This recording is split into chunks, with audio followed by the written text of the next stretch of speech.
Bienvenidos y bienvenidas a Enclave Política. El conflicto armado en Ucrania ha revelado a una buena parte del mundo sus más bajos sentimientos, para llamarlo de alguna manera, la rusofobia. Se ha expulsado a artistas, deportistas y hasta empresarios rusos de varios países por el solo hecho de tener esa nacionalidad u origen. Incluso en determinados sitios se ha intentado sacar de bibliotecas y sitios web obras clásicas de la literatura rusa o de autores como, por ejemplo, Fyodor Dostoyevsky, por solo mencionar un caso. ¿Por qué ocurre todo esto? Particularmente en el llamado mundo occidental. De esto queremos reflexionar con el académico Jorge Elbaum, a quien le damos la más cordial bienvenida. Jorge, qué gusto tenerte de nuevo por acá. Hola Orlando, ¿cómo estás? Quería saber cuál es tu opinión a propósito de este tema que sobrepasa el conflicto armado y que además coloca de nuevo en una posición bastante incómoda a quienes tienen origen ruso, más allá de que estén o no de acuerdo con Putin. Bueno, en principio una profunda ignorancia porque Rusia nació en lo que hoy es Ucrania, el Rus de Kiev en el siglo IX, y muchos de los autores que nosotros llamamos rusos son incluso ucranianos. Por lo tanto, y de hecho una gran parte, una minoría importante de ucranianos son de habla rusa y reivindican, por supuesto, la cultura rusa. Eso en primer término. En segundo término, muestra una clara desesperación por parte, digamos, de la OTAN más que de Occidente, porque América Latina es parte de Occidente y la verdad que nos sentimos en las antípodas de estas persecuciones, estos hostigamientos, estas discriminaciones que se están realizando sobre nada más ni nada menos que una cultura milenaria. Estamos hablando de un pueblo que se consolida a partir, digamos, del siglo IX, décimo de nuestra era, o sea, más de 1000 años.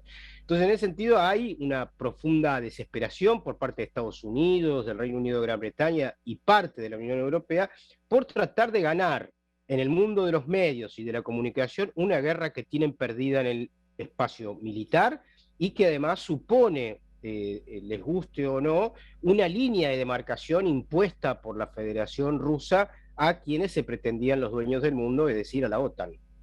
Claro, pero entonces hay un elemento también, acabas de mencionar, que tiene que ver con lo de los medios. He visto y he constatado con algunos colegas corresponsales de Telesur en varios países que, por ejemplo, a propósito del conflicto han reeditado, han puesto la película Rocky 4, comienzan a hablar de series documentales, entre comillas, sobre lo que ha pasado en Rusia en los últimos años y al mismo tiempo sacan del cajón algo que parecería que estaba guardado, aparentemente, que es el comunismo ruso de nuevo quiere invadir Europa. Si esto está ocurriendo, si sacan los medios, ¿qué es lo que en la base, en la estructura, incluso psicológica y cultural de estos sectores aflora y está latente permanentemente?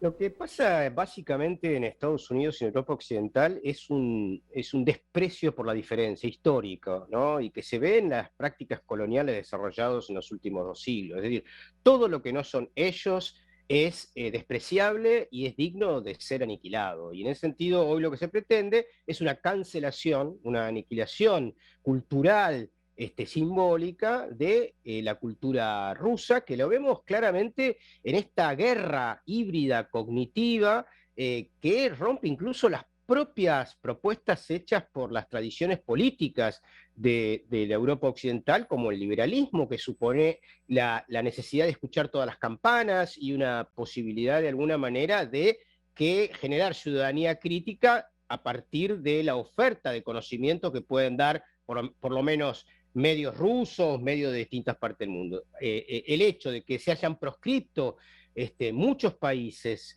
redes o canales o en cables como Rusia TV, el portal Sputnik, etcétera, muestra a las claras, creo yo, un miedo acerca de que la gente pueda saber lo que realmente ha ocurrido en esta zona de Europa, específicamente en Ucrania, cuando se inició una guerra en el 2014, una guerra de limpieza étnica, una guerra de genocidio contra una minoría rusohablante que se cobró la vida de 15.000 personas. En ese marco, obviamente, lo que sucede es vuelven los tanques comunicacionales y fílmicos de distintas épocas, como lo hemos visto. Hollywood ha sido en la historia un gran socio del Pentágono. En algún momento fue necesario hacer películas de indios para legitimar el genocidio de los pueblos originarios en Europa, en América del Norte. En otro momento vinieron las películas contra el comunismo soviético, luego vinieron las películas contra los alemanes, luego vinieron las películas contra los chicanos, es decir, y luego contra los árabes, por supuesto, ¿no? Bueno, nuevamente han reciclado y continuarán reciclando todas las películas y todos los malos que no sean parte del supremacismo estadounidense. Claro, incluso ya que lo mencionas, por ejemplo, han instaurado en la mente de muchas personas, y por supuesto con mucha ignorancia también de parte de quienes no procesan adecuadamente, que por ejemplo el gran vencedor de la Segunda Guerra Mundial se llama Estados Unidos, cuando en la práctica quien lo hizo, quien puso los muertos fue Rusia, en este caso la Unión Soviética en aquel entonces. Si esto es así, ¿hasta dónde esta confrontación podemos colocarla en el plano cultural, como acabas de mencionar? Y si es así, ¿cuáles son los principales resortes que provocan esto? Es decir, desde el punto de vista cultural, ¿es solamente esta lógica de hegemonía de un totalitarismo occidental o hay algo que está también mediado por el interés económico? No, yo creo que hoy por hoy los conflictos son cada vez más integrados en sus dimensiones. Esto es un conflicto que es militar, que es comunicacional, que es económico, que es financiero y está a las claras en todo caso con las pretendidas medidas sancionatorias de Estados Unidos y de Europa Occidental en relación no solamente a Rusia, a la Federación Rusa, sino a todos aquellos países que no se suman a este enfoque cancelatorio, ¿no? Creo que este concepto que ha sido estudiado como guerra total o guerras híbridas incluye fuertemente un aspecto comunicacional que está a las claras cuando en el teatro de operaciones militares es obvio que ya hay un vencedor militar, que es la Federación Rusa, y sin embargo en los medios llamados occidentales, insisto, solamente de Europa y Estados Unidos, que obviamente tienen sus replicadores en los medios hegemónicos de nuestros países de América Latina, pareciera que Zelensky y el ejército ucraniano estuvieran ganando una guerra. La verdad que es lejos de ser así, lo que hay es una batalla comunicacional que se da en el registro de la cultura que pretende sustituir lo que realmente pasa materialmente en el campo de batalla. Ahora bien, esto es un peligro, entre comillas, sobre todo para la libertad de la conciencia de los seres humanos que están impedidos de poder informarse, por lo menos con diversas versiones de los acontecimientos, y por otro, porque destruye la capacidad de generar conciencia crítica y ciudadanía global, ¿no? Si uno evidentemente se deja regir simplemente por uno de los integrantes de los conflictos, en este caso la OTAN, pierde su capacidad de objetividad. Y esto es lo que indudablemente pretenden, creo yo, los llamados medios occidentales. Ya, entonces para cerrar esta primera parte, Jorge, si todo esto está planteado así, ¿hasta dónde hay responsabilidad de los líderes políticos y particularmente también diría de los partidos políticos progresistas de Europa? Es decir, la socialdemocracia europea prácticamente no solamente que hace eco, sino que afirma, reafirma y convalida esta tendencia que en sus principios. Además, la socialdemocracia, tú sabes, nació después de la Segunda Guerra Mundial, tratando de armonizar al mundo para que no haya un nuevo conflicto. ¿Qué responsabilidad tienen líderes y políticos, por ejemplo, de la socialdemocracia y algunos de izquierda también?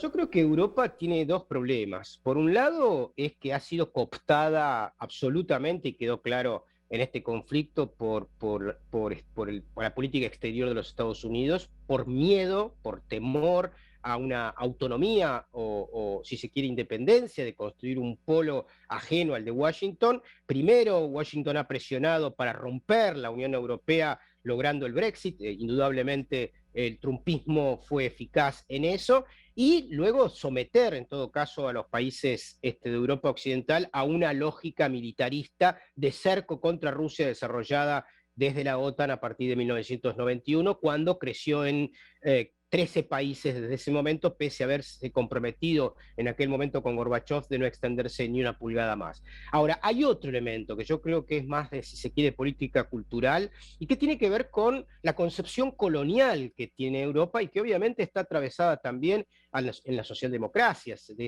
ese mundo. Es decir, no pueden entender que haya distintas formas de pensar la realidad, de practicarla, de generar políticas, por ejemplo, en América Latina, en África, en el sudeste asiático, que no sea la que ellos consideran que han impuesto al mundo. Para la concepción de las socialdemocracias o pseudoprogresismos europeos, hay una sola forma de hacer política y es la de ellos, que han exportado también, por supuesto, a Estados Unidos a partir del Mayflower, y que es el modelo único, ¿no? Todos aquellos que en América Latina reivindicamos formas alternativas de democracia al uso nostro, que no estén regidos por sus patrones, para ellos son autoritarias, ¿no? Entonces creo que ahí hay que reivindicar el pensamiento postcolonial, ¿no? Que está muy presente en África, en América Latina y en el sudeste asiático, para modelar alternativas y reivindicar la diversidad también en la construcción política, porque no puede ser que ellos impongan formas y que cuando no sigamos sus formas nos acusen a nosotros de autoritarios. Claro que sí. Hagamos la primera pausa, Jorge, y volvamos para tocar, además, un enfoque que tiene que ser analizado en estos momentos, es las consecuencias de todo esto, si es que se termina este conflicto en el menor plazo posible. Vamos a la pausa.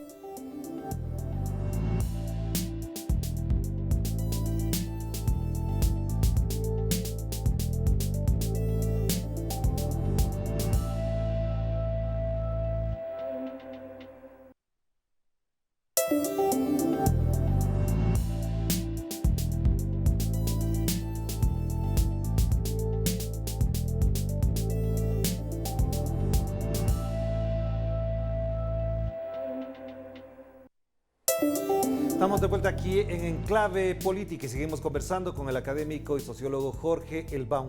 Jorge, esto que acabamos de comentar a propósito de esta rusofobia, para llamarlo de alguna manera, ¿tendrá efectos de qué naturaleza si el conflicto termina? Porque todos sabemos que en una guerra nadie es el ganador absoluto, todos perdemos al final de cuentas. Y si en el plano cultural, en el plano geopolítico, hay un vencedor, ¿será la rusofobia?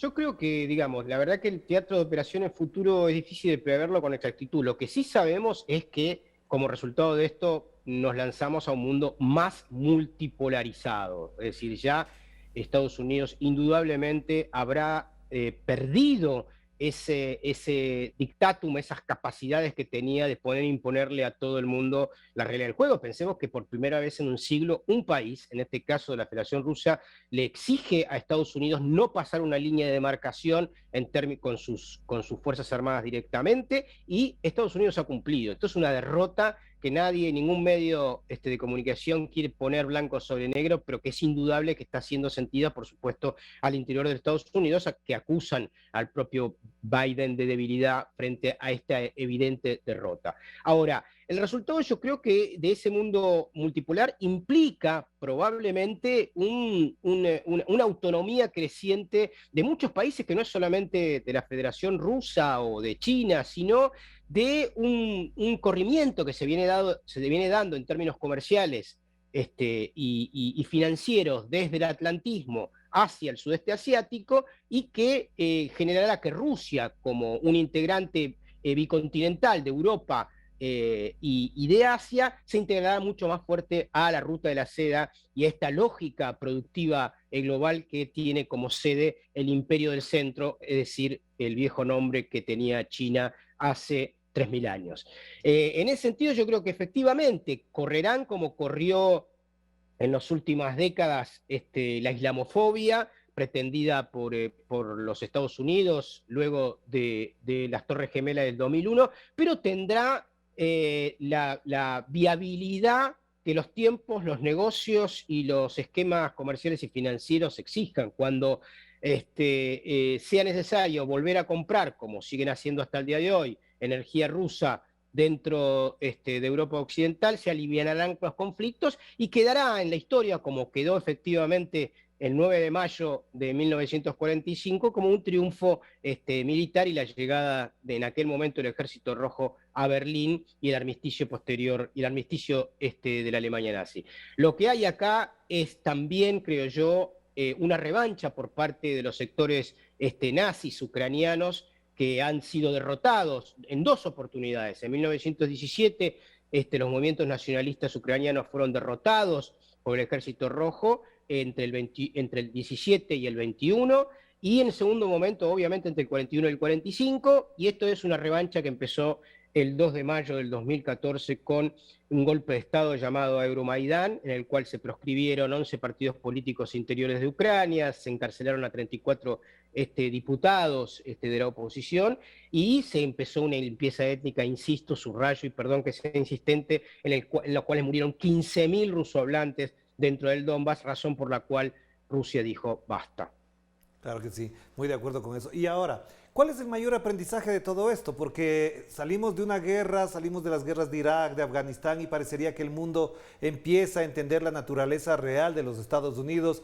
Acaban de autorizar la extradición a Estados Unidos de Julian Assange, denunciando todo lo que hizo Estados Unidos, y parecería que es normal que le metan preso al que denunció y no al autor de los crímenes de lesa humanidad denunciados. Entonces, parecería que o no aprendemos o el aprendizaje es demasiado lento.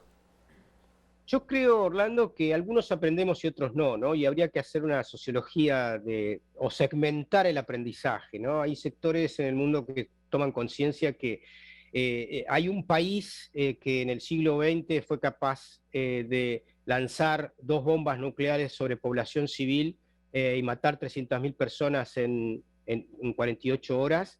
Es el mismo país que ha invadido 30 países durante el siglo XX, es el mismo país que ha bombardeado población civil en Irak, en Libia, que se ha prestado para bombardear población civil en Siria y en Yemen, y que son curiosamente los mismos que hablan de derechos humanos y piden suspensiones en organismos de las Naciones Unidas, de la Federación Rusa. Será, me parece, tarea de los comunicadores, de los activistas, hacer ver una realidad que está invisibilizada para muchos y sobre todo por aquellos que son funcionales a los intereses del Departamento de Estado, pero es evidente que en este caso Rusia lo único que pretende hacer es defender a la población rusohablante, que fue y que tiene pariente del otro lado de la frontera, que fue rusa y que sigue siendo rusa de alguna manera, y que de ninguna manera es equiparable con lo que ha hecho Estados Unidos en el último siglo y medio. Solo un elemento. En estos días se ha hablado mucho de los canales humanitarios, es decir, de la salida de los civiles, mecanismos que no se han implementado de ninguna manera en ninguno de los conflictos armados en los cuales ha participado Estados Unidos, simplemente porque desvalorizaban aquello que llamaban daños colaterales. Entonces creo que es un ejercicio también de lucidez, mostrar a la sociedad la importancia que tiene poner en claro quién empezó esta guerra. Esta guerra fue azuzada por Estados Unidos, pusieron 11.000 millones de dólares desde el 2014 hasta acá, entrenaron a los batallones neonazis de Azov, de Aidar, de Klers, de Ver, que hoy están la mayoría de ellos en Mariupol, y que hay alguien que en este caso la Federación Rusa puso un límite en el marco de la historia, insisto, de Rusia, que ha sido invadida y ha sido cercada muchas veces en los últimos 10 siglos, para hablar de Manchuria, de Napoleón, de los nazis, etc. Nunca ha empezado la guerra y siempre las ha terminado, como decía Bismarck, ganando. Pero entonces aquí también cabe otro tema que sí es importante, porque en Ucrania quienes han desatado toda esta violencia desde el año 2014 son los nazistas y los fascistas, y parecería que se vanaglorian de no solamente existir como una corriente que ha sido reprochada en el mundo, sino que también han legitimado su tarea y su trabajo, señalando que ellos tienen todo el derecho de aniquilar a quienes no crean que deban vivir o convivir en una democracia como la llamada ucraniana. Este nazismo y este fascismo tiene visos de crecer, de expandirse y de amplificarse gracias a esta guerra. Yo creo que las prácticas nazis que se generaron a partir de la década del 20 del siglo pasado con Mussolini y luego en el 33 con Hitler han sido apoyadas indudablemente desde el inicio por Europa Occidental, por el Reino Unido, por Estados Unidos. ¿Con qué objetivo en aquel momento? Con el objetivo de parar el crecimiento de la Unión Soviética y del mundo, si se quiere, socialista. Cuando se les fue de las manos este monstruo que ayudaron a crear, recordemos que, por ejemplo, Ford la empresa Ford financió fuertemente la campaña electoral de Hitler a principios de la década del 30. Es decir, luego, cuando se les va de las manos, lo mismo pasó en Afganistán. Estados Unidos financió a los talibanes en su lucha, en su momento, contra la Unión Soviética. Después se les fueron de las manos, y como por supuesto estos Frankenstein que crea el capitalismo global, termina también enfrentados con todos en una lógica de violencia fratricida. Esto es exactamente lo mismo. Estados Unidos, el Reino Unido, lo vemos en los mercenarios nazis de Europa Occidental que están en este momento en Mariupol, muchos de esos ya detenidos, socios de los batallones neonazis. Esto ha sido impulsado por los sectores de la derecha y la ultraderecha de Estados Unidos y de Europa Occidental. Y Rusia ha dicho basta. Yo creo que se repite la historia, y en este caso no es para parar, en todo caso, a una Unión Soviética que ya no existe, sino para parar a un país que ha resurgido de sus cenizas luego de la implosión de la Unión Soviética, de la Federación Rusa, y que, como bien dijo Hillary Clinton a principios del siglo XXI, no puede ser que haya un país tan grande como Rusia que tenga para sí mismo esos recursos naturales, todos para un solo país. Bueno, lo que pretenden es desmembrar a Rusia, lo que pretenden es debilitarla, pero obviamente este es un juego por lo menos de a dos, y lo que se llama el espíritu o el alma rusa es difícil de poder hacerlos claudicar, y estamos viendo cómo incluso en una alianza estratégica con China están no solamente resistiendo a las sanciones, ganando una guerra militar, sino postulando para los años venideros un eje económico, comercial, financiero, político y militar de amplio desarrollo, como es la suma de China con Rusia. Claro, y la última pregunta entonces, Jorge, y esto te lo planteo en función de lo que algunos ya tratan de instaurar. Quieren señalar que, por ejemplo, Vladimir Putin superó a Joseph Stalin. La pregunta que te haría es, ¿cómo queda frente a la historia después de este acontecimiento, de este momento difícil que atraviesa Ucrania como Rusia? ¿Cómo queda ante la historia Vladimir Putin? Yo creo que Vladimir Putin primero es un dirigente electo que en este momento tiene, según datos de los servicios de inteligencia de Estados Unidos, un 80% de aceptación dentro de la Federación Rusa. Es un presidente que ha llegado democráticamente, tiene casi 20 años en el poder, no mucho más que lo que tuvo Merkel. A Merkel nunca la acusaron de autoritaria por estar tantos años en el poder. O sea que Occidente, insisto, el problema no es los años, tampoco le dirían al rey de Arabia Saudita, que estuvo 30 años, socio de Estados Unidos, que estuvo mucho tiempo en el poder. El problema no es para Estados Unidos los años del poder. El único problema que tiene Europa Occidental y Estados Unidos es que Rusia es fuerte y volvió a ser fuerte. Y lo que necesita Estados Unidos son países débiles para poder someterlos, y hay países, en este caso, como Rusia, y dirigentes o líderes como Vladimir Putin, que no aceptan las reglas del juego impuestas por el imperialismo norteamericano, y eso, para una lógica que se pensó hace muy pocos años como el fin de la historia, el unilateralismo de Washington para los próximos siglos, bueno, es una bofetada que le es muy difícil de poder procesar. Yo creo que Putin queda como un gran dirigente que ha consolidado el espíritu nacional ruso enorme, el alma rusa, y que eso, insisto, va a quedar en la historia, sobre todo para el mundo, pero también para los rusos como un capital positivo. Gracias, Jorge, muy importante esto último. Además, es muy importante tenerlo presente para entender lo que venga adelante. Te mando un abrazo, que estés muy bien. Gracias a Jorge Elbán. A propósito de esta rusofobia y todo lo que ocurre alrededor del conflicto en Ucrania, todavía hay temas por analizar y temas por reflexionar con mayor profundidad. Por supuesto, aquí estaremos para aquello. Cuídense mucho, que la pasen bien. Chao, chao.